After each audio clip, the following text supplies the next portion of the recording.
सर्दी की दस्तक, मुल्क के बालाई इलाकों में बर्फबारी, मैदानी इलाकों में कहीं हल्की कहीं तेज बारिश। जालाबारी ने भी रंग जमा दिया। नारायण का खान, बाबूसर टॉप, लुलूसर झील और बटाकुंडी में बर्फबारी। बाबूसर टॉप शदीद बर्फबारी के बाद सरकसिम की ट्रैफिक के लिए बंद। पेशावर, एबटाबाद, दीर, पेंगोरा, बहरीन, कालाम और मदियन में बारिश और जालाबारी। बालाई इलाकों में खुनकी बढ़ गई। लाहौर, इस्लामाबाद और रावलपिंडी में मूसलाधार बारिश। मौसम सर्द हो गया। चकवाल में भी बारिश खुलकर बरसी। मीरपुर, आजाद कश्मीर में गरज चमक के साथ बारिश। डडियाल और गिरदरवाह में भी बादल खूब बरसे।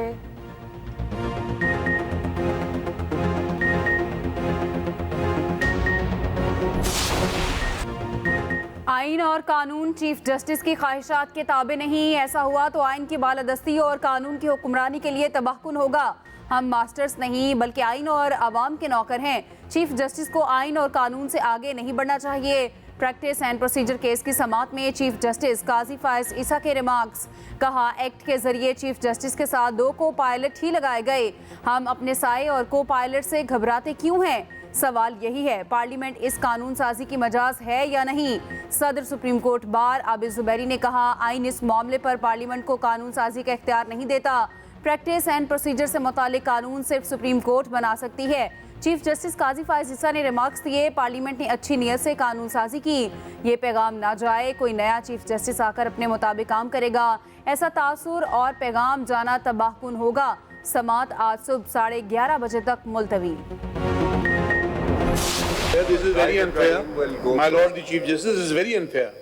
आपने कहा था कि अटॉर्नी जनरल साहब को आर्ग्यू करने दें, हम आपको बाद में सुनेंगे। आप अपने सलूक को देखिए, फिर आप हमारे मुतालिक बात कीजिए। देख लेते हैं। आपका अपना सलूक ठीक नहीं है। ख्वाजा तारिक रहीम साहब ने इसी वास्ते आ जाने से इनकार कर दिया है, क्योंकि your lordship was very unkind to him. Please don't argue on behalf of those who are not present. Thank you very much. Now please take your seat. Mr. Zahid Ibrahim, I must lodge my protest Please on your take your lordship. seat before I issue something. दलाल के लिए वक्त न देने पर chief justice और वकील में सख्त जुमलों का तबादला। वकील इम्तियाज सिद्दीकी ने कहा कि आपने अटॉर्नी जनरल से पहले हमें सुनने का कहा था।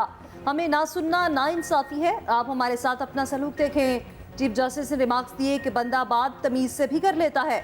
वकील इम्तियाज सिद्दीकी बोले, ख्वाजा तारिक रहीम ने इसी वजह से आज यहाँ पेश नहीं हुए। चीफ जस्टिस ने रिमार्क्स दिए कि आपने तहरीर दलाइल देने का कहा था। इससे पहले कि आपको ऑर्डर इशू करूं, अपनी सीट पर बैठ जाएं। वकील इम्तियाज सिद्दीकी वापस नशिस्त पर बैठ गए।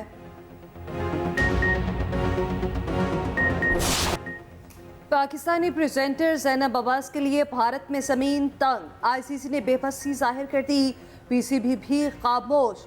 पाकिस्तानी प्रेजेंटर ज़ैनब अब्बास भारत छोड़ने पर मजबूर। भारत के शदीद दबाव पर आईसीसी के पैनल पर मौजूद पाकिस्तानी प्रेजेंटर ने वर्ल्ड कप अधूरा छोड़ दिया। ज़ैनब अब्बास भारत से दुबई चली गईं। कदम फैमिली और दीगर ब्रॉडकास्टर के मशवरे के बाद उठाया गया।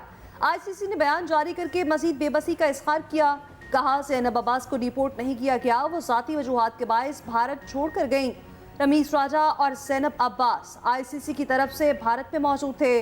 दिल्ली के वकील ने ज़ैनब अब्बास के खिलाफ मुकदमे की दरख्वास्त दी थी। इल्ज़ाम लगाया था कि ज़ैनब ने 8 साल पहले भारत के खिलाफ ट्वीट की थी। ज़ैनब के हवाले से पीसीबी ने भी ताहाल कोई मौक़िफ़। वर्ल्ड कप के हाई वोल्टेज टाकरे, न्यूजीलैंड ने नीदरलैंड्स को बेबस कर दिया। 323 रन के हदफ के ताक़ुब में नीदरलैंड्स की टीम फ्लॉप। विकेटें एक एक करके गिरती रहीं। न्यूजीलैंड ने 99 रन से फतह अपने नाम की।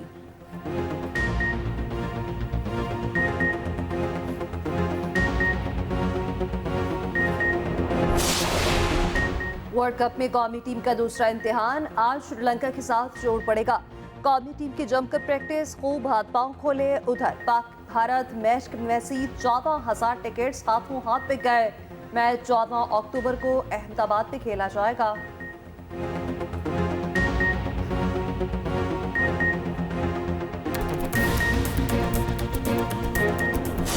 जो मॉडर्न डे क्रिकेट है वो जो ऑर्थोडॉक्स ऑफ स्पिनर है उनके लिए जो है खत्म होते वो समझते हैं कि जगह नहीं है। लेकिन अगर टैलेंटेड बॉलर हो, बड़े दिल से बॉलर करने वाला हो, तो आई थिंक वो अपनी जगह खुद ही तलाश कर ले। जो ऑफ स्पिनर आ रहे हैं वनडे क्रिकेट की वजह से थोड़ा फिर सर्वाइवल हुआ ऑफ स्पिनर का, क्योंकि इजी होता है आपके पास एक जो आपके पास जो एक्स्ट्रा गैप है अगर आप बॉल कर रहे हैं मिडिल लेग पे तो आप ऑफ स्टंप से फील्डर ला सकते हैं। तो ये वनडे क्रिकेट जो फील्ड रेस्ट्रिक्शन आई है इसकी वजह से ऑफ स्पिनर पे दोबारा रिवाइव हुआ है। भारत ने चुन कर उन जगह पे अपने मैचेस रखे हुए हैं जहां पे एडवांटेज मिल सके उनकी टीम को।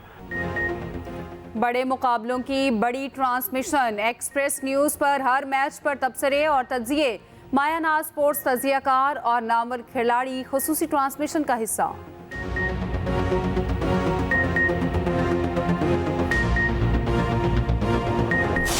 I am not here in government for perpetuity.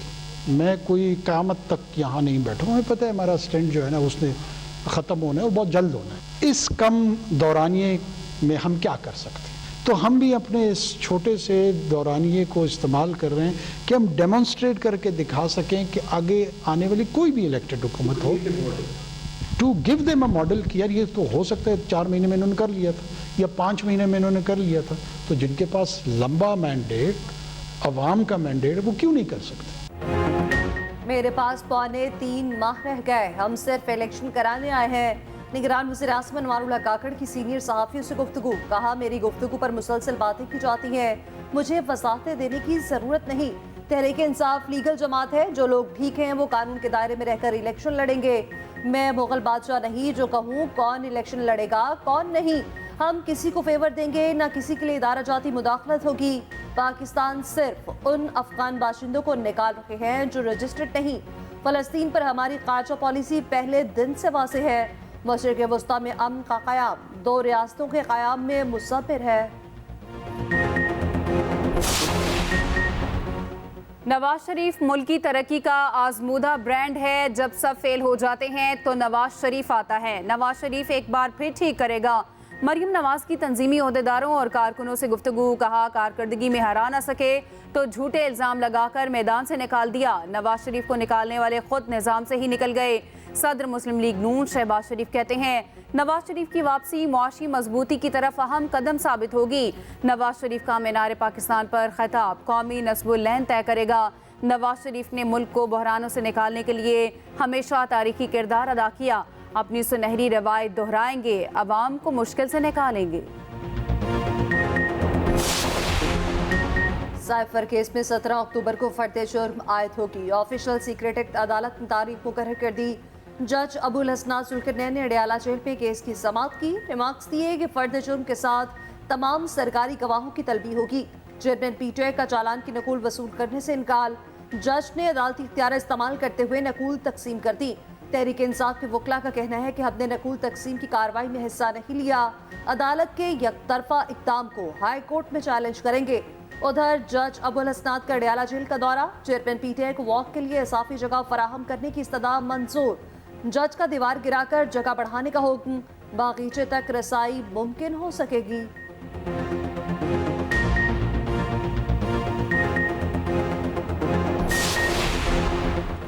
किसी दुश्मन मुल्क से साइफर शेयर नहीं किया गया। कौमी सलामती के हवाले से ऐसा कुछ नहीं किया।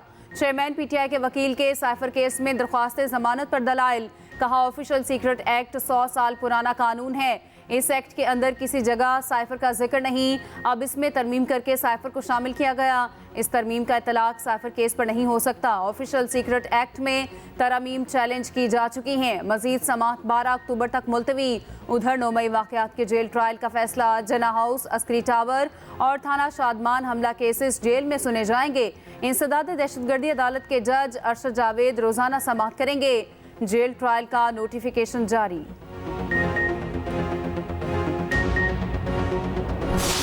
600-700 बंदे अगर मर गए हैं उनके इजराइल के, तो क्या उनकी कोई वैल्यू नहीं है? जो फ़लस्तीनी रोज़ाना मरते हैं, बच्चे मरते हैं, जिस तरह जुल्म टूटता है, जिस तरह नाजी जो है जुल्म तोड़ते थे इन लोगों के पर, ये उन्होंने इन तरीके जो हैं उन्होंने नाजियों से सीखे हुए हैं। वो जो है फ़लस्तीनियों पे आजमाए जा रहे हैं। पाकिस्तान जो है वो उनके में वाहिद इस्लामी मुल्क है जिसने कतई तौर पे कभी सोचा भी नहीं है कि हमने इज़राइल के साथ कोई तल्लुकात करने हैं। जब तक फ़लस्तीन आज़ाद नहीं होगा कभी इस किस्म की सोच भी नहीं आ सकती।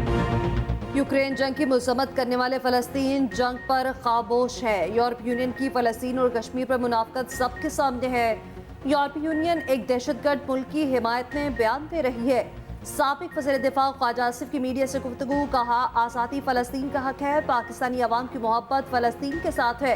फ़लस्तीन की आज़ादी तक पाकिस्तान इसराइल के साथ ताल्लुकात उस्तवार नहीं कर सकता। फ़लस्तीनियों की यह तहरीक अब अपने मंतकी अंजाम तक पहुँच कर रहेगी।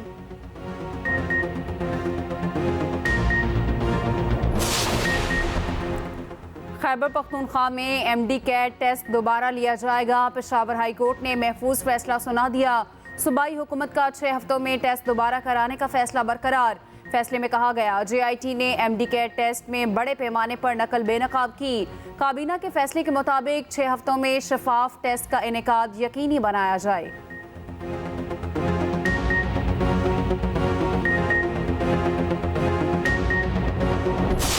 की ट्रैकिंग और मॉनिटरिंग की शर्त खत्म करने का असूली फैसला। FBR ने ट्रैकिंग एंड मॉनिटरिंग रूल्स में तरमीम का मुसवदा जारी कर दिया। FBR के मुताबिक स्टेक होल्डर्स 15 दिन में तरमीमी रूल्स पर तजावीज़ दे सकते हैं।